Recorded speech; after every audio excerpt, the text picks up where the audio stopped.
The broadcast is now starting. All attendees are in listen-only mode. Good morning, everybody. Christine Westerlin here at IACAA. Thank you for participating in this webinar today. I'm so excited that we have Andrea Runge with us today. She is our, some of you may know, she is our new Director of Community and Economic Development here at IACAA, our newest staff member, and she brings with her a wealth of information about community development, and I think will provide some interesting insights for us during this webinar. Just some background, some housekeeping for our webinar. You all should have a webinar dashboard that will allow you to ask questions. If you do that during the course of the webinar, we will stop and try to respond to your questions. If you want to hold your questions to the end, that is perfectly fine as well. There is also a survey that is attached to this webinar, and we would really appreciate it if you would fill that survey out for us. We want to know if you are, if this content is useful for you, and what else can we do to help you with your information needs.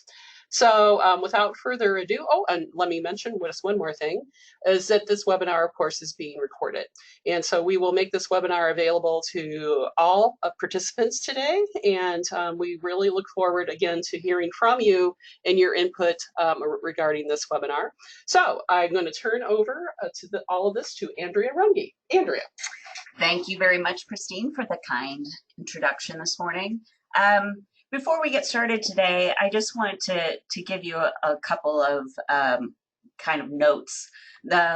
Community development is such a broad and deep subject, as you will understand. If you don't already, you will by the end, I hope, today, that we are really taking a really high-level approach, a very macro level, if you will. And so I've tried to give you a lot of information, but not a lot of specific information. So just keep that in mind as we're moving through today. As Christine pointed out, this is me, Andrea Runge. I am the new Director of Community and Economic Development. I have been with the association just, 2.5 months. But just so you know, next month is my 18th anniversary in service to the Community Action Network. So although I may not have had the chance to meet you personally, I have been around, and I look forward to an opportunity to meet with you hopefully very soon. Just kind of to round out my credentials for this presentation today, I am currently in thesis mode because I am finishing up my master's degree in community and economic development, which is a beautiful program housed at Western Illinois University. So if for some reason today you get a spark of passion about this, please feel free to look into that program. I highly recommend it. Christine, you may notice that this picture looks very serious and professional. It does. But I do want you to know that I am, rarely serious. Although I take my job very seriously, I take myself not very seriously at all. This is also a picture of me. I was 10 and played Annie in the Quincy Community Little Theater at the time, now just Quincy Community Theater, production of Annie. That was many, many years ago. But, this is a glimpse into my personality. I'm quite a ham. I come from a family of performers and comedians, all amateurs, of course. And so, if I make a joke or break into song, don't be surprised. It's just something that I have to quell often in my life. Sometimes I'm not successful. But sometimes it's appropriate. Sometimes. Yes. So, before we get started here today, I think the important thing we need to start with is defining community, because there are so many different definitions of community out there, especially as we are becoming more and more active in the social network of the internet. We have a lot of different communities of interest, online communities. But what we're going to talk about today is really about communities of place. So we're talking about neighborhoods, villages, towns, anything with geographical boundaries. I think that community development as a discipline is actually kind of growing into these other things, but right now we're going to talk mostly just about the geographical community. And although you may hear me at times talk about the big C community versus little c community, big C community would be communities of place, and little c community would be communities of interest. And I will just mention, for those of you who are Roma professionals, or perhaps you're considering becoming a Roma professional, we do spend some time in Roma training to really define what community is. And it's really just what Andrea described. And it's so important for us to understand community, because we do community needs assessments. We do, and we do our community action plan based on those assessments. And so we really have to understand those boundaries, whether we can physically see them or we know where they exist, to really describe what the communities need, and how really those communities are situated, in order to help people thrive. I can't find a network connection. Please connect and try again. So when we move forward, if we've defined community, the next step would be defining community development. And Green and Haynes have given us a really nice definition here, which is a planned effort to build assets that increase the capacity of residents to improve their quality of life. So while there are people who talk about community development as a paradox, when they do that, they're talking about development. Often we think of growing and building and creating space between people. But when we talk about community, we're talking about communing with people, which is about gathering in small groups and developing belonging. So there's a lot of people who think that the idea of community development is a paradox. But when we talk about it as capacity building, then it changes things, because we're not talking about developing in creating space. We're talking about capacity building. And in order to do that, we're really helping communities acquire the ability to help themselves. And then we're going to talk a lot today about sustainable development. And that in particular is about, using what we need today without taking away from the needs of tomorrow.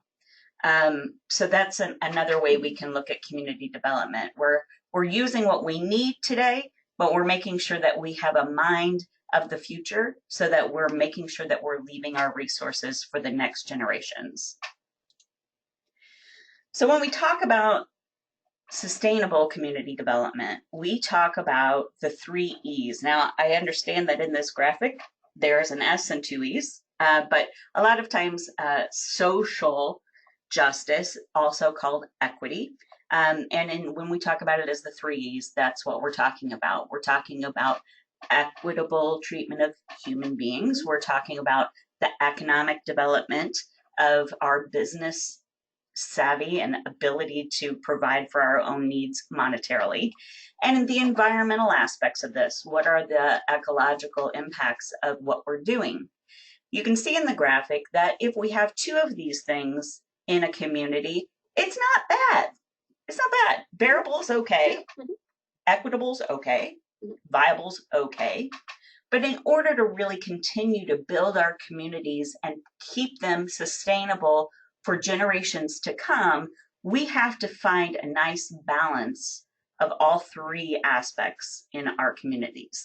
And just as a reminder for all of us too, one thing that we've been focused on quite a bit, certainly in the last couple of years in community action, is this idea of equity. And we look at it sometimes as equity among groups, but really it's the community that has to have that level of equity in place as well. And I think that for a lot of civic leaders, when you think about community as we get going here, they're dealing with so many things. And I think that maybe they just lose sight of that. Mm-hmm. That, what they are doing and everything that they're doing is for the betterment of the people who live there. And I think that they get maybe mired down in the minutia and just that slips their mind. Right. Yeah. So in order to kind of give you a better understanding of the 3 E's and how that works in a community, I'm going to share with you a brief video, which kind of breaks it down in a really lovely and somewhat comical way. Henry works in construction. He is in the business of building houses. Because he wants his business to be successful, he analyzed the numbers, applied for a loan, and relied on luck.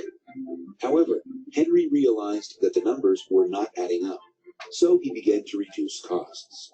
He fired people, reduced salaries, used materials of questionable quality.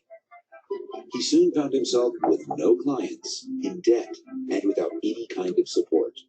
It was then when he understood that every decision he made had an impact on the environment, on his community, and therefore on his business. For Henry, who had been focusing on the economic dimension of his business, it was like seeing in 3D, the three dimensions of sustainability. He then began to do things differently. Of course, he took care of all the financial aspects of the business, beginning by complying with the law and making sure that he was up to date with his taxes. He asked himself who and how responsible were his suppliers? What were the expectations of his clients? How was his relationship with both? Then he began to think about his employees. He hired responsibly. He guaranteed health and safety conditions and fair wages. He decided to work with his community, and he focused on reducing the environmental impacts of his business. He optimized the use of water and other materials, reduced the consumption of electricity, used green technology to reduce the emissions in transportation, and implemented a waste disposal system. By working actively in the three dimensions of sustainability, Henry was able to improve his reputation, reduce costs, and finally, increase sales. By respecting the rights of others, mitigating his environmental impacts, and engaging in transparent business management practices, Henry found the balance necessary to contribute to the sustainable development of his community and his company. Argos, green light. Oh, God bless Henry. I wish that all business owners were that sophisticated, but there's a reason why it's not that easy. And that's because communities are often like this bowl of spaghetti. Now, I have a professor who includes a bowl of spaghetti graphic in each one of his introductory sessions of his classes. And there's a reason for that. You know, if we look at the things that we do in community, every piece has a connection to other pieces. It's kind of like trying to pull one strand of spaghetti out of this bowl without affecting any other strand. That's really difficult. And even if we would take this bowl of spaghetti and take it into three different smaller bowls of spaghetti, much like the 3 E's of sustainable development, it's still really complicated to try to make sure that we're doing everything and keeping it orderly. After all, it's spaghetti. So in order for us to make that more digestible, we need to break those 3 groups down even further. And one of the ways that we do this is to look at a community instead of just in 3 different areas, in 7. And they're called the 7 community capitals. So if I could take your focus first and bring it right to that star in the middle, you will see our 3 E's, right? So we've got the ecosystem, the economy, and equity. And so we can imagine that that bright spot in the very center of that star is sustainability, which is like the moment we're all looking for. It's nirvana of community, sustainability. And in order to make that happen, we need to break our communities and look at them in 7 different ways. And we're going to spend the next few slides, 7 to be exact, going through the different steps of community capital. And then we're going to, after we break them down, we'll put them back together again and look at our communities in a whole and hopefully in a different light. So the first one is financial capital. It was the red one, which we know is the beginning of the rainbow, and therefore should be where we start. So financial capital is something that in community action we're really familiar with in the lack of equity sometimes that happens. A lot of people, a lot of populations are not getting access to the financial capital that they need in order to make a sustainable life for themselves. So I'm not going to spend a lot of time here just because I think that you all are very well versed in the fact that this is something that we lack in some of our communities. But this list here will give you kind of a quick bullet point list to go to your civic leaders and talk to them about maybe why certain populations aren't getting access to capital in the way they need it. Maybe the banks and credit institutions in your area actually have products that would be perfect for that population, but perhaps they're not marketing that and making that well enough known to the populations who would actually use those products. So there's a lot that goes in here, and it's no, I guess, surprise that money makes the world go round, just like in cabaret. Exactly. And so we know that this is integral to our community's well-being. We have to be able to have access to capital, and that means equitably for all populations. So that also could mean then that the Community Action Agency should, if not in place already, have a really good partnership or collaboration with local banking institutions. Right, because, they just may not be aware, because, we all work in these siloed environments. And I've said this before, because those of you who know, I came from the banking industry, they're not risk takers. They are asset converters, right? They're not risk takers. And so they may not be looking outside of where they're really comfortable. And it isn't because they're not caring about the community.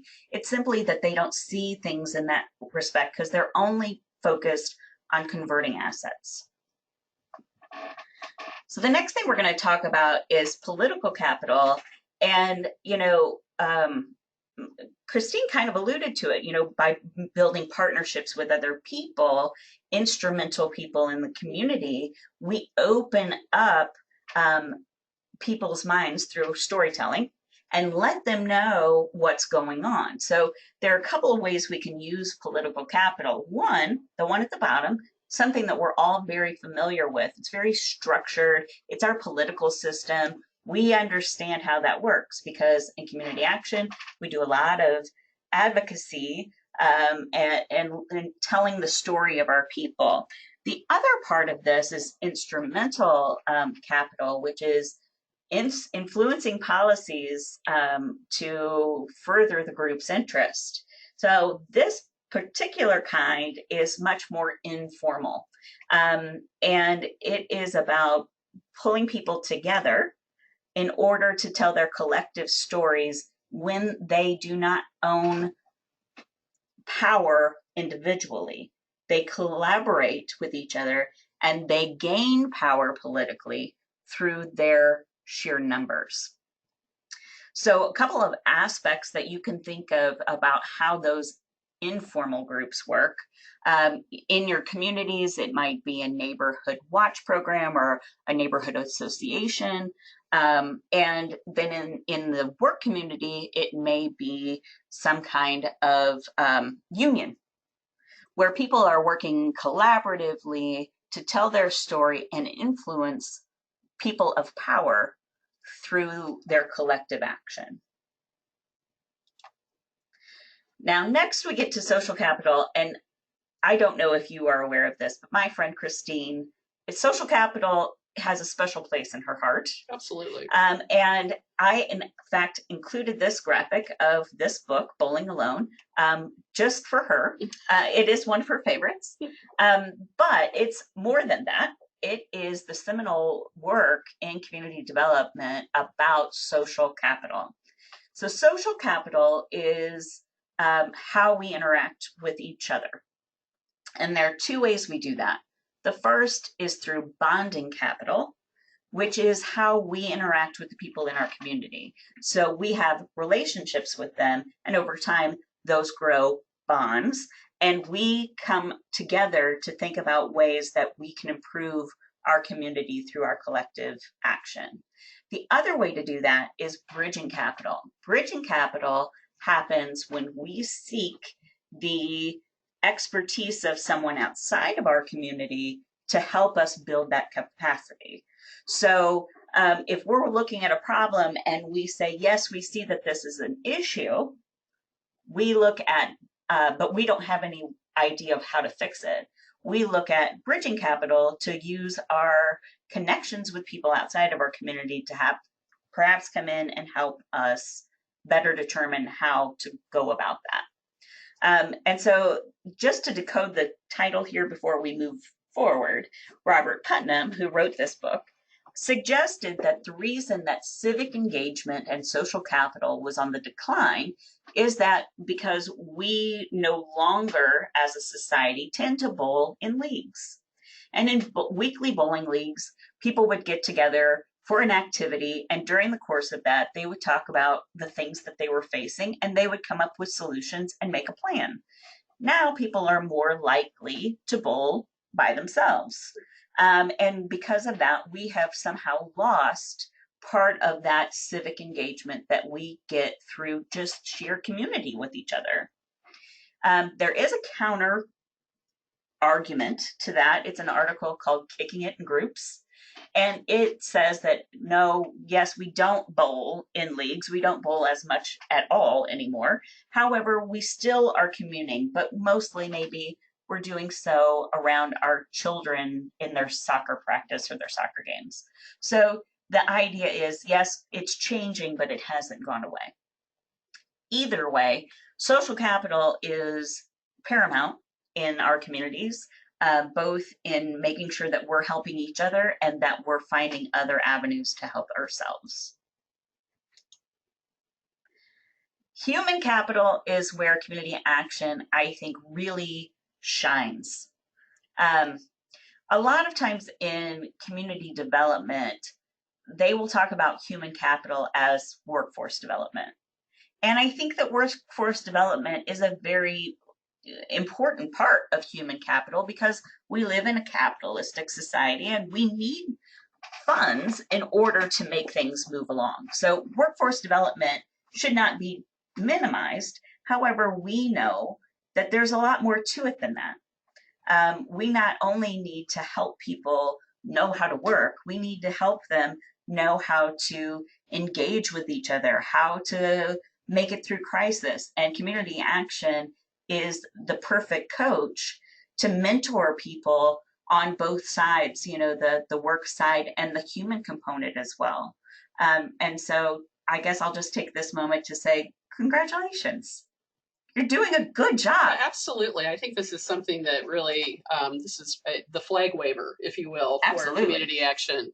And I think it's interesting as we are moving forward in community action, and we've talked about this at great extent, haven't we, Andrea, about really what are some of the community transformative initiatives that are out there, and then how do we relate that back to building human capital, right, or human capacity, or however we want to phrase this. And I think it's important for us to really, as community action agencies, as an entire network, to really begin examining the community work that's being done.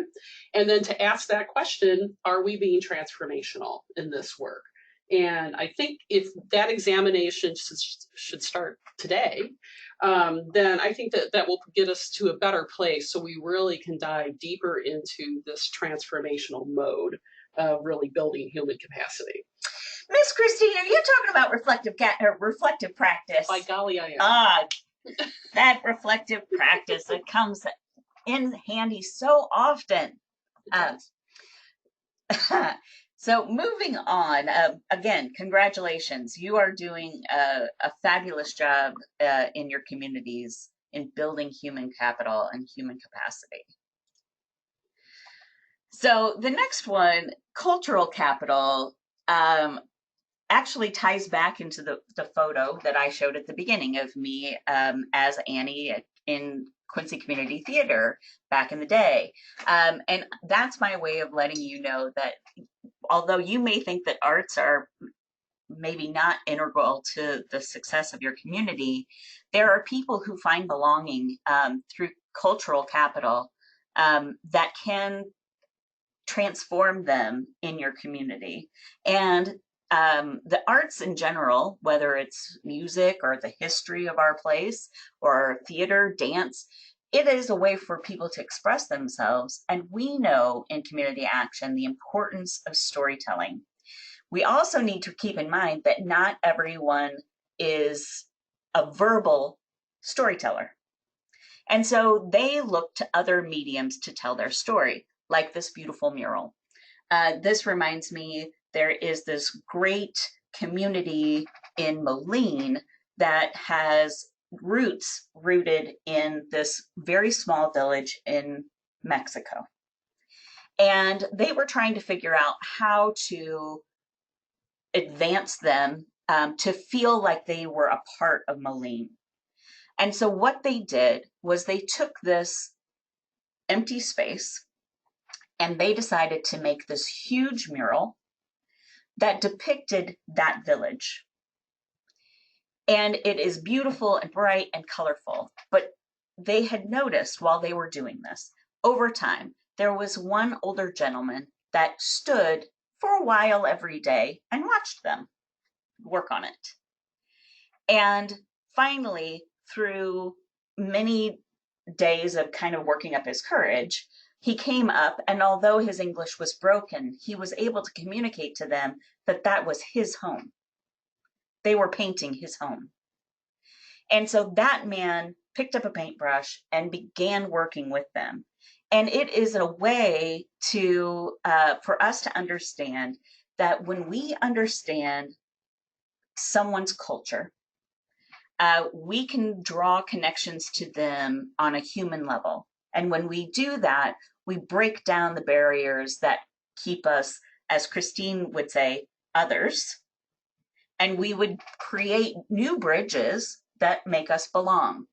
So it's a really powerful medium and something that communities are doing more and more of as time goes on. And, you know, as my inner little, you know, theater geek, I really appreciate that because that is how I found belonging. I was in a very small town and I was surrounded by tractors and basketball and things that I really had no connection with. I was a song and dance kid, and I found a way to belong in my larger community by taking part in regional theater. It really can be something where people can tell their personal stories and can be transformative and help you tell the stories of the population's little c community that you are working with in a way that maybe they cannot do verbally. Natural capital. So this is the tree hugger portion of the presentation. You know, we have natural capital, air, land, and water. A lot more goes into it. It includes our agricultural sections and our animals, our plants, our soil, and how we treat them. This is really where that idea that I started with in the beginning about enough is best. We need to use what we need today with a mind to the future so that future generations have the natural capital that they need to be successful. A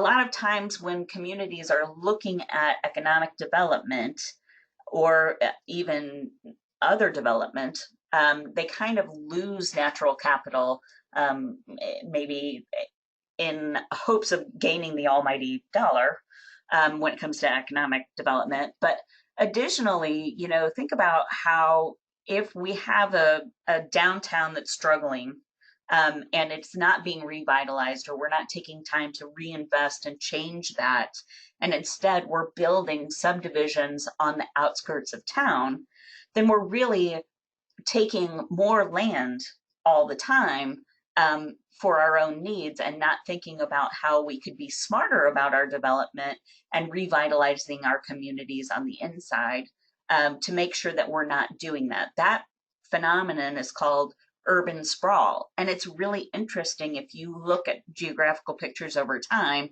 how a footprint of a community can spread just through natural growth. But we really need to think about making sure that we are doing the best with what we have and not taking more strides into our underdeveloped or undeveloped natural, beautiful habitats. The last capital, and I'm afraid, you're supposed to end with a bang, but it's built capital, and that's infrastructure, and it's hard to make that exciting.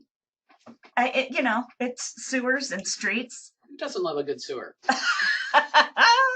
Well, when they don't work, that's when you really notice them. Absolutely. So in order to try to make this a little more exciting, I'm wondering if you would take a little journey with me. Think about the cities that you love to visit. Think about the streets that you love to be on. What is about them that makes them great? When you picture yourself on that street, are you walking or are you driving? What makes that area a place that you love? Why are they inviting? Is there signage that makes it easy for you to navigate, even though you haven't been there before? Was it well lit? Did it make you feel invited or uneasy? While infrastructure is not exciting, it is very apparent in our daily life and makes a huge deal in how we feel in a place. This particular picture that I've included is Galena, Illinois.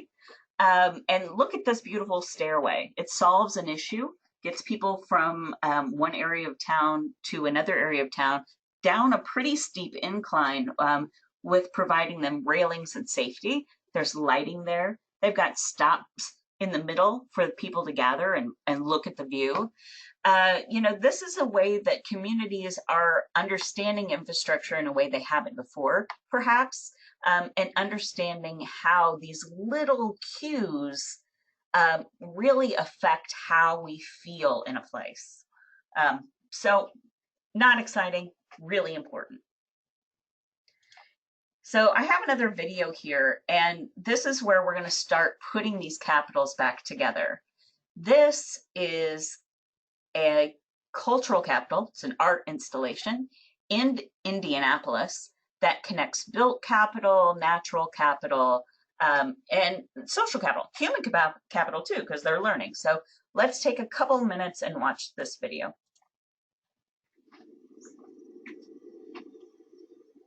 I'm Mary Miss. I'm an artist, and I've been working on the project Flow, Can You See the River? I've worked with water a lot, trying to make it visible to people. And here in Indianapolis, it was really invisible. Since it wasn't navigable, it had never been built up, like Chicago, Milwaukee, Cleveland. I kept investigating and realized that 70% of the drinking water was coming from that river, which was in fact very polluted. I was really thinking about the river as a mirror of the city, how I could use mirrors to express that, how you can engage people with the situation, with the place, and make them appreciate it and care for it. When you look in the mirror, you see yourself in relation to that landscape behind you. There's that physical, visceral engagement immediately that then you hope will slow people down enough to note the thing that you're pointing out, the levee that you're standing on, for instance.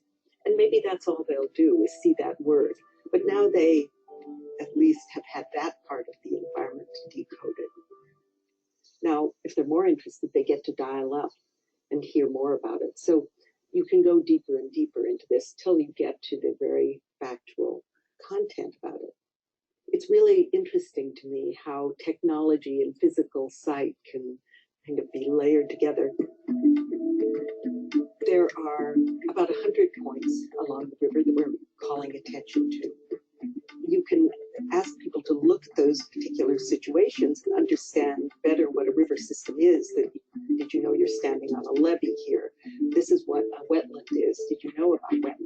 where the groundwater comes from.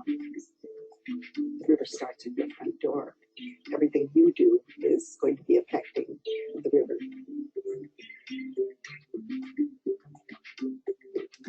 I love her quote that the river starts at our front door. It's something that I never thought of before until she said it. And then when you think about runoff, it's really true.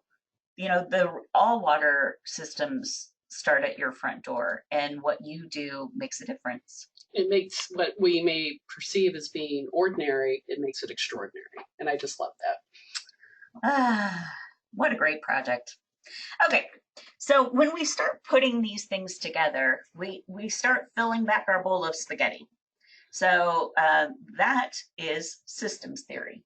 And systems theory is very complex in many ways, but it's very simple in other ways. And that is because we live systems theory every day. Our communities operate in systems theory. Everything has a process. Our organizations, IACAA, the community action agencies, they are systems theory because we've got several different programs that we're running at the same time, and they all come together to form the norm. And, you know, our bodies are systems theory. We have nervous systems, cardiovascular systems, lymphatic systems. When all these systems work together in a community, we have a healthy, happy community. When they work in our bodies, we have a healthy, happy body. When we get out of balance in our bodies, we get disease. When we get out of balance in our communities, you know, we have repercussions there too, sometimes small, and if they are ignored, bigger. You know, like dental health. Dental health is very important. Sometimes we forget about the importance of flossing because we're busy people. But if we let that go and don't pay attention to it, well, actually, that can lead to heart disease. So all things are interconnected in our bodies, and they are in our communities too. Systems theory, because it is both simple and complex, it requires someone with a little more acumen to explain it than me. So if you will indulge me, I have another video here, and it's a little long, but it really gives a beautiful explanation of systems theory and how it affects not only ourselves, but our world. Oh, wrong button, sorry. Systems theory basics. Systems theory is rooted in biology, but also plays out in Gestalt psychology, ecology, social networking, and physics, and in particular, quantum mechanics. Systems theory is about a perspective shift from parts to the whole, and looking at, instead of objects, instead relationships, connecting the dots, if you will, and from measuring to mapping those connections. It is also a shift from quantitative analysis to a more qualitative analysis of data. And also a shift from structures to understanding processes. And lastly, from objective knowledge to epistemic knowledge, which is knowledge about knowledge, if you will. It is an acknowledgement that the observer has an impact on what they are observing and measuring, that there isn't really an absolute, but by participating in the world, you are affecting the world that you are trying to measure as well. So it's also recognizing that your worldview affects how you perceive something, which is why it's often difficult to agree on things with people, because you're bringing your own worldview. Now, systems theory really then is about causal feedback systems. So A gives rise to B, which gives rise to C, which then feeds back and adjusts A again. And this is happening all the time in natural systems and in social systems too. So there are two kinds of feedback loops. Negative feedback loops, which despite the name is actually a good thing. Systems that are in homeostasis are in a negative feedback loop. A good example of this is in a non-living system of a house thermostat. As the temperature rises, the thermostat responds by turning off the heat or turning on the AC. As the temperature drops, the system responds by turning on the heat or turning off the AC. This keeps the system within an acceptable variation of tolerance. Living systems do this when they are in balance. All the chemical reactions in the body, which are maintaining your body's temperature, and the chemical composition in your body work with negative feedback loops to keep it in balance, or homeostasis, we'll say, within the parameters that your body needs to maintain to stay alive. Let's look at an example. If your body activity increases, you use up more oxygen to be able to burn the food for the energy. Your body responds by increasing the heart rate to increase blood flow to the muscles. This decreases the oxygen in the blood, which sends a signal to the lungs to breathe faster to increase the oxygen coming into the body and to get rid of the carbon dioxide that is now in the body left over from cell respiration. A positive feedback loop is not usually a good thing. This usually is a system out of balance. So let's return to the thermostat example. We start at 70 degrees. If the temperature begins to increase, the thermostat should turn off the heat. But if there's a malfunction, or maybe someone puts a wet towel on the thermostat to trick it into reading a lower temperature, the thermostat instead turns on more heat, which raises the temperature even more. This is the systems thinking behind understanding global warming. Carbon dioxide in the atmosphere increases the planet temperature. We continue to add carbon dioxide and the temperature continues to rise. This melts ice at the polar caps, which is actually reflecting sunlight and helping to keep the planet cooler. As the ice melts, then the ocean the open ocean is bigger, which actually absorbs heat, which creates this snowballing effect. More ice melts, gets warmer, the planet absorbs more heat, gets warmer, more heat, like a snowball rolling down a hill. Once it starts, it's hard to stop. Cancer cells is also an example of a positive feedback loop. Your cells in your body have a mechanism to shut themselves down if things get damaged, if there's mutations that happen. If that gene is damaged, you inherit a bad copy of the gene from your parents, or it gets damaged by a carcinogen, then that cell that shouldn't replicate itself because it's damaged starts to replicate itself and continues to replicate itself, making more and more cells because it never gets shut down as it should. And that eventually can grow into a tumor. So these are all examples of positive feedback loops. For maintaining homeostasis, then generally what the body is needing is to maintain negative feedback loops, which is all part of this idea of systems thinking or systems theory. I don't know about you, Christine, but I've always looked for a way to make my negatives into a positive. Absolutely. Systems theory is the way to do it. It is. I'm sold.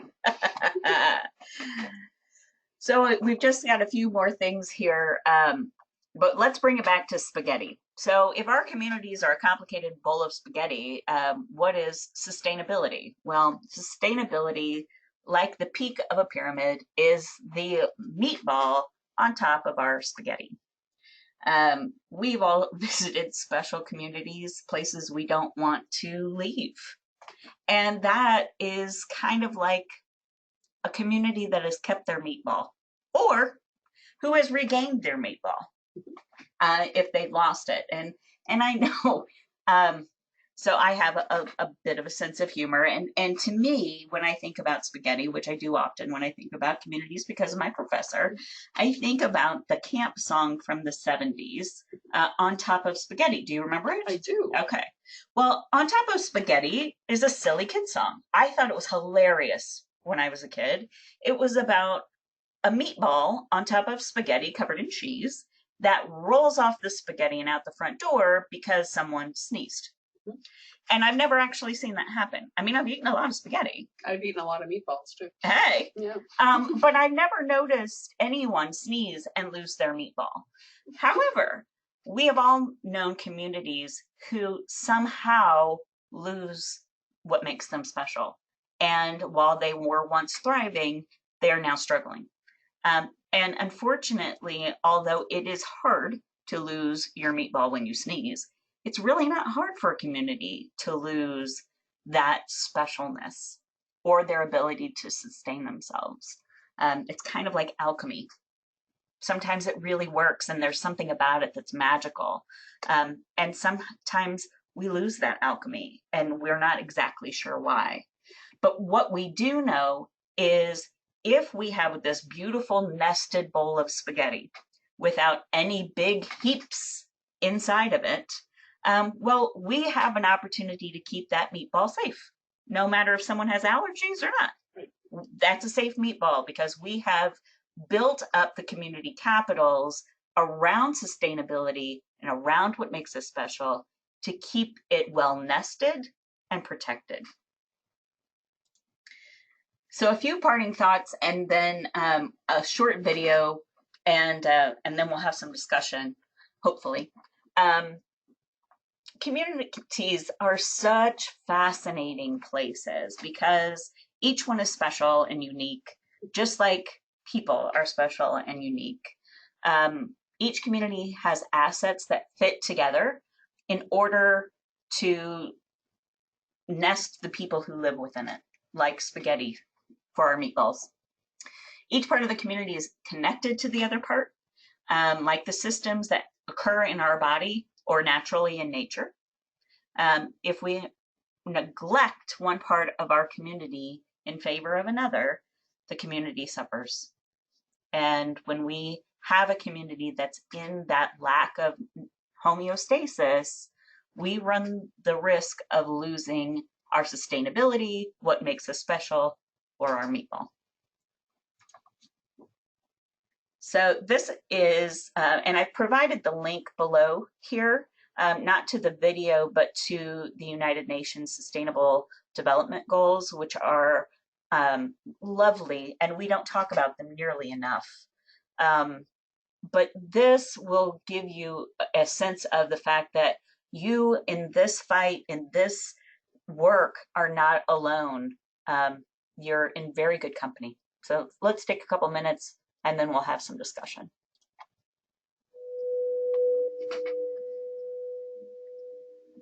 We can be.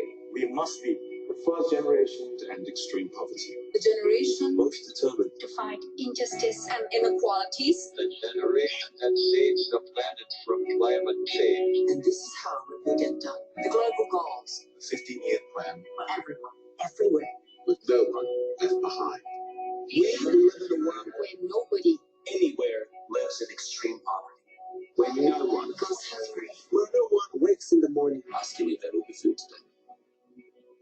Where we live in a world where no child is dying. Diseases we know how to cure. And where proper health care is a lifelong right for us all. we will live in a world where everyone is full. And education gives us the knowledge And skills for a fulfilling life.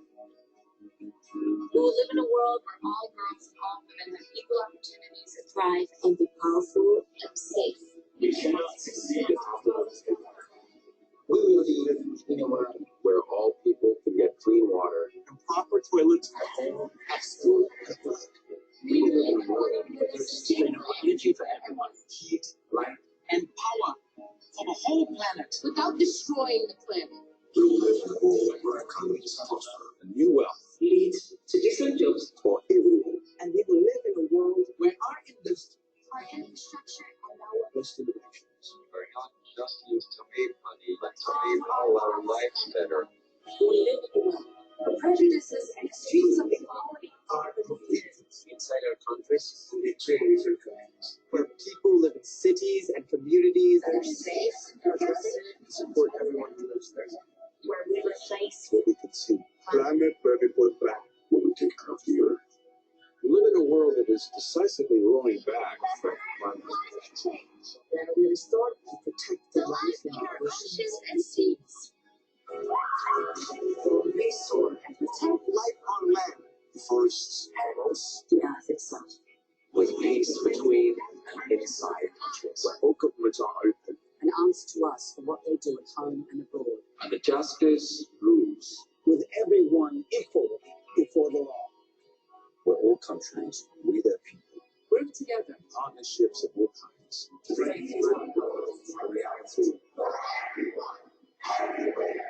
These are the United Nations global goals For sustainable development. Let's get to work.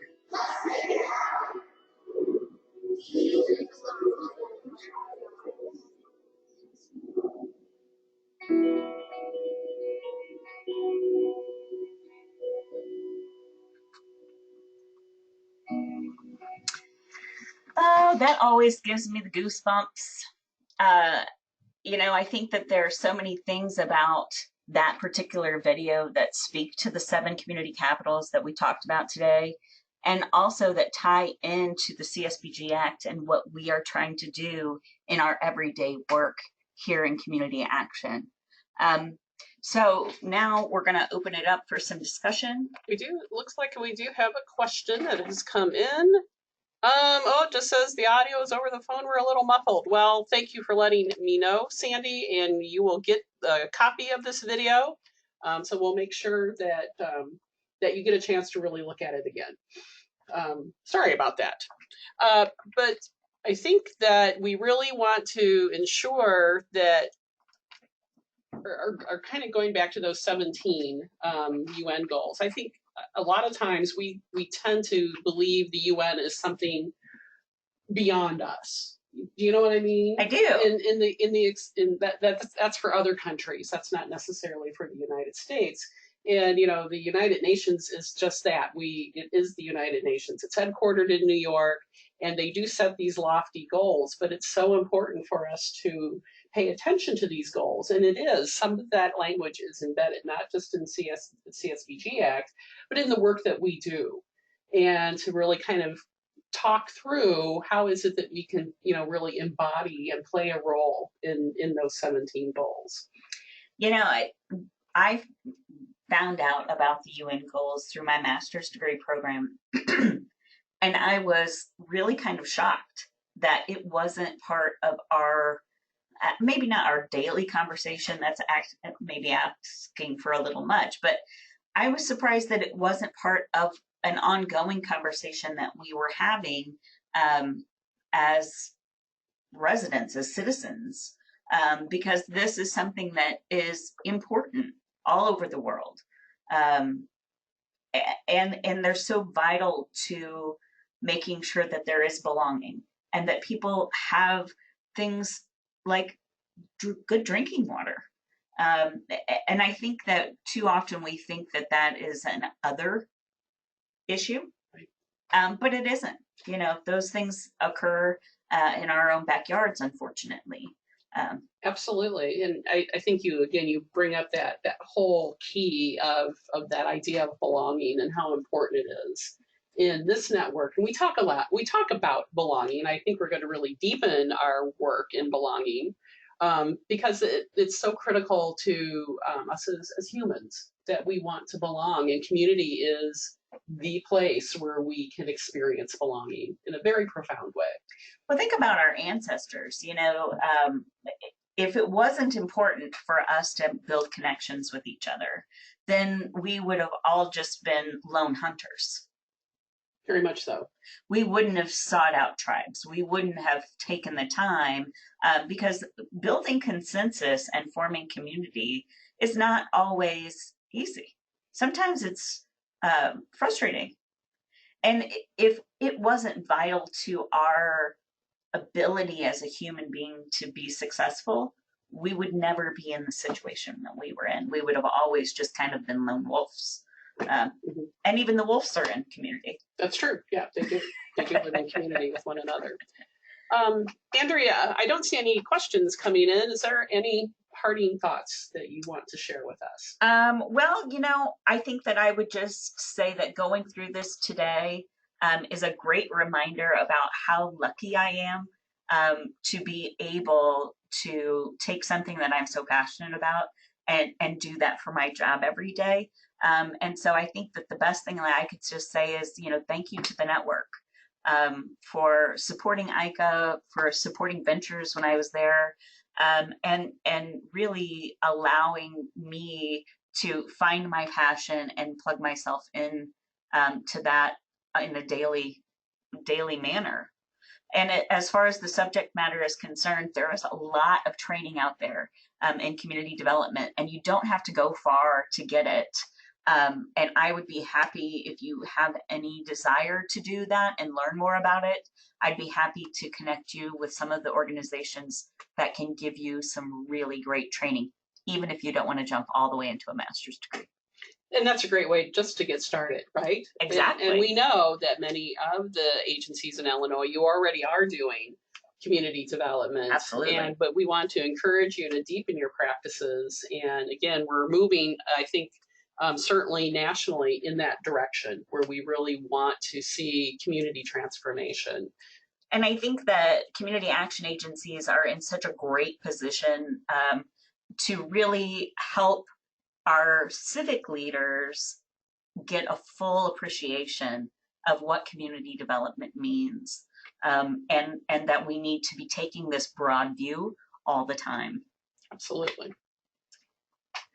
So we'll end, I guess, if there are no other questions, with a quick commercial. I love a good commercial. A word from our sponsors. Yes, a word from our sponsors. Well, Andrea, thank you. We will have our next webinar is on the 17th of July at 10 a.m. And it will be featuring Jeannie Chaffin, and she will be discussing two-generation work and how important that is with our families. And I'm really excited to bring this webinar, bring Jeannie. And you all know her from OCS. You know, she was, with the state of Missouri. I think a lot of us really appreciate the work that Jeannie has done on behalf of this network. So, and she's going to be talking with all of us on the 17th. So I really hope that you participate in that webinar. Thank you for being present today. And thank you, Andrea, for your time and energy in this. There's so much in here that we need to really, again, just think about and to really kind of embed many of these practices into the work that we do. As I noted in the beginning of the webinar has been recorded and will be sent to everybody. And again, if there is there will be a survey that pops up, and if you would please just take a few minutes to respond to that survey. Again, you will help us inform this webinar series and how we can make it really for you. So thank you so much, and we'll talk soon. Take care. Bye-bye.